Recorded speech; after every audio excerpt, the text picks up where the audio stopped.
আজকে রেসিপিটা অত্যন্ত লোভনীয়, একদম জিভে জল আনা রেসিপি। ইলিশ মাছের মাথা দিয়ে পাকা তেঁতুলের টক, তার সঙ্গে অল্প একটু বেগুনও আছে আর সর্ষে পোস্ত বাটা আছে। আর ফোড়ন হিসাবে 5 ফোড়ন, শুকনো লঙ্কা, নুন আর অল্প হলুদ। এবার কড়া বসিয়ে দিয়েছি, এতে তেল দিয়ে দেব। 2 কলা তেল দিলাম।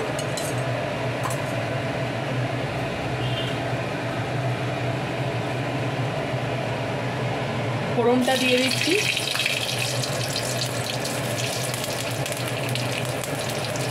ফোড়নের সাথেই বেগুনটা তুলে দেবো। বেগুনটা ওখানে অল্প সামান্য একটু যাতে ভাজা হয়ে যায়।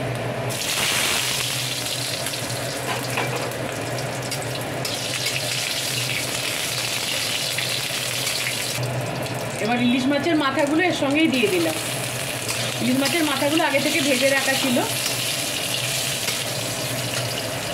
এইবার পাকা তেঁতুল গোলা জলটা দিয়ে দিচ্ছি।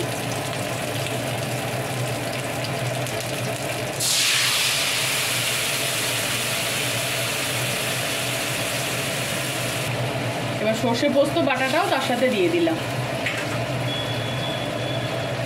নুন হলুদ স্বাদ মতো দিচ্ছি। ইলিশ মাছের মাথা দিয়ে পাকা তেঁতুলের টক আমার রেডি।